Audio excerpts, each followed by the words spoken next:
இன்னைக்கு நம்ம பார்க்க போற விஷயம் என்னன்னா ஹெச்பிவி வேக்சின் பத்தி. ஹெச்பிவி வேக்சின் எதுக்காக போடுற தடுப்பூசி அப்படின்னு கேட்டீங்கன்னா, மெயினா பெண்களுக்கு கர்ப்பப்பை வாயில வர்ற புற்றுநோயை ப்ரிவென்ட் பண்றதுக்காக போடுற ஒரு வேக்சின். ஸோ இது அதுக்கு மட்டும்தான் போடுறோமா அப்படின்னு கேட்டிங்கன்னா, அதுக்கு மட்டும் கிடையாது. இது இல்லாம மற்ற பல கேன்சரையும் தடுக்குது. எது அப்படின்னா oropharyngeal cancer, anal cancer, வல்வோவெஜினல் cancer இந்த மாதிரி வர்ற கேன்சர்ஸ்க்கும் இது வந்து ப்ரிவென்டிவாக இருக்குது இந்த வேக்சின். அது இல்லாமல் ஆண்களுக்கும் இந்த வேக்சின் போடலாம். அவங்களுக்கு வந்து penile cancer, oropharyngeal cancer, anal cancer இதிலிருந்து இது வந்து ப்ரிவென்ஷன் கொடுக்குது. இந்த ஹெச்பிவி வைரஸ் வந்து இந்த கேன்சரெல்லாம் காஸ் பண்ணுறதுக்கு ஒரு காரணியாக இருக்குது. அதனால இந்த வேக்சின் போட்டோம், அந்த ஹெச்பிவி இன்ஃபெக்ஷனை தடுத்தோம் அப்படின்னா அந்த கேன்சர் வரதை நம்ம ப்ரிவென்ட் பண்ணலாம். ஓகே, இப்போ வந்து ஹெச்பிவி வேக்சின்னா என்னன்னு தெரிஞ்சிட்டோம். ஸோ இதை வந்து நம்ம எப்போ போடணும் டாக்டர் அப்படிங்கிறது அடுத்த கேள்வி. வேக்சின் போடுறதுக்கு ஆப்டான டைம் எப்போ அப்படின்னா 9 இயர்ஸ் ஆஃப் ஏஜ்லேருந்து 25 வரைக்கும் ரொம்ப ஆப்டான ஏஜ். அதுக்கப்புறமும் வந்து 45 இயர்ஸ் வரைக்கும் நீங்கள் எப்போ வேணாலும் இந்த வேக்சின் போட்டுக்கலாம். மெயினாக வந்து இந்த ஹெச்பிவி வேக்சின் ஸ்ப்ரெட் ஆகிறது வந்து செக்ஷுவல் கான்டாக்ட் மூலமாக. ஸோ அடலசன்ட் ஏஜில் 9 இயர்ஸ்லேருந்து ஸ்டார்ட் பண்ணி நம்ம 24 இயர்ஸ்க்குள்ளே இந்த வேக்சினேஷனை முடிச்சிட்டோம் அப்படின்னா அந்த ஹெச்பிவி இன்ஃபெக்ஷன் வர்றதுக்கு முன்னாடியே அதை வந்து நம்ம ப்ரிவென்ட் பண்ணிடலாம். ஸோ 25 இயர்ஸ்க்கு அப்புறம் செக்ஷுவல் ஆக்டிவிட்டி ஸ்டார்ட் ஆனதுக்கப்புறம் போட்டால் அது எந்த அளவுக்கு யூஸ்ஃபுல்லாக இருக்கும் அப்படிங்கிறது 90%. நார்மலாகவே இதோட எஃபிகசி ஒரு 90% சொல்லலாம். ஸோ அந்த அளவுக்கு எஃபிகசி இருக்குமா அப்படின்னு சொல்ல முடியாது. பட் ஸ்டில் 45 இயர்ஸ் வரைக்கும் நம்ம இந்த வேக்சின் போட்டுக்கலாம். ஓகே, அடுத்து ரைட், இந்த வேக்சின் போட்டுக்கிறோம், இந்த ஏஜில் போடுறோம். எத்தனை டோஸ் போடுறது? இந்த வேக்சின் 9 இயர்ஸ்லேருந்து 14 இயர்ஸ்க்குள்ளே போட்டோம் அப்படின்னா 2 டோஸ் போட்டால் போதும். ஃபர்ஸ்ட் டோஸ் போட்டு அடுத்த டோஸ் 6 மந்த்ஸ் கழிச்சு ஒரு டோஸ் போடணும். So 2 doses is enough for 9 to 14 years. அடுத்து 14 இயர்ஸ்க்கு மேலே 25, 45 வரைக்குமே வந்து 3 டோஸ் போடணும். ஃபர்ஸ்ட் டோஸ் 1 போடணும், 2 மாதம் கழிச்சு அடுத்த டோஸ் போடணும். செகண்ட் டோஸ்க்கும் தேர்ட் டோஸ்க்கும் ஒரு 4 months ஆகுது கேப் இருக்கணும். அதாவது ஃபர்ஸ்ட் டோஸ் போட்டதுலேருந்து 6th மந்தில் அடுத்த டோஸ் போடணும். ஸோ 3 doses போடணும்.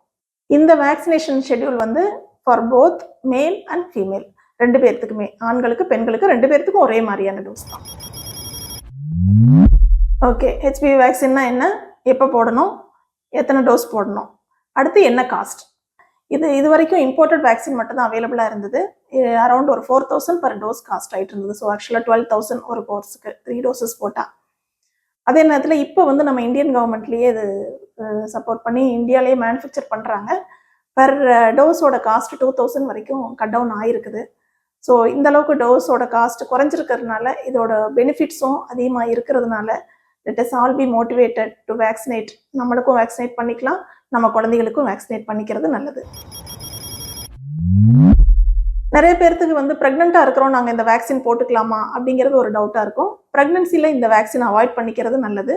இந்த வேக்சினேஷன் ஸ்டார்ட் பண்ணிட்டீங்கன்னா ஒரு கோர்ஸை முடிச்சுட்டு அதுக்கப்புறம் நீங்கள் அடுத்து வந்து கன்சீவ் ஆகிறது நல்லது. இன்கேஸ் தெரியாமல் இந்த வேக்சினை போட்டிருக்கும் போது கன்சீவ் ஆகிட்டீங்க அப்படின்னா அந்த ப்ரெக்னன்சி வந்து டெர்மினேட் பண்ணுங்கிற அவசியம் இல்லை, ஒன்றும் ப்ராப்ளம் இல்லை, you can continue the pregnancy. ரெண்டாவது, டெலிவரிக்கு அப்புறம் நாங்கள் இதை போட்டுக்கலாமா அப்படின்னா ஆப்ட் டைம் வந்து டெலிவரிக்கு அப்புறம் தான். டெலிவரி ஆன உடனே இந்த வேக்சின் போட்டுக்கிறது ரொம்ப நல்லது. ஸோ எல்லாமே டெலிவரி ஆனதுக்கப்புறம் இந்த வேக்சின் வந்து 3 dosesம் அப்படியே தொடர்ந்து போட்டுக்கிறது ரொம்ப பெனிஃபிஷியலாக இருக்கும்.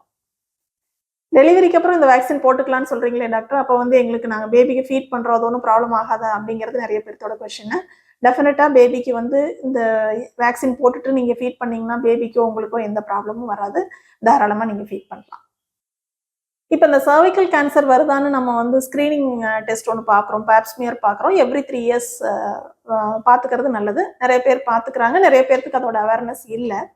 ஒரு 25 இயர்ஸ்க்கு மேலே வந்து ஒன்ஸ் இன் 3 years இந்த டெஸ்ட் பார்த்துட்ருக்குறோம். ஸோ இப்போ இந்த ஹெச்பிவி வேக்சின் போட்டோமா அந்த டெஸ்ட் பார்க்க வேண்டியது இல்லையா டாக்டர் அப்படிங்கிறது நிறைய பேர்த்தோட கொஷின்.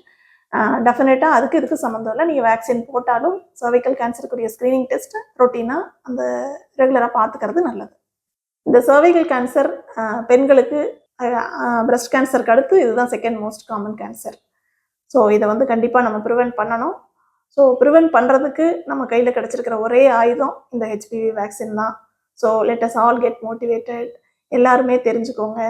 கண்டிப்பாக நீங்கள் இந்த வயதுக்குள்ளே இருந்தீங்கன்னா வேக்சின் போட்டுக்கோங்க. நீங்கள் போட்டால் மட்டும் பத்தாது, உங்கள் பக்கத்தில் இருக்கிறவங்க, உங்கள் ஃப்ரெண்ட்ஸ் எல்லாத்தையும் மோட்டிவேட் பண்ணுங்கள். உங்கள் குழந்தைங்களுக்கும் இந்த வேக்சினை போடுங்க. And let us all prevent cervical cancer. Thank you. சரி.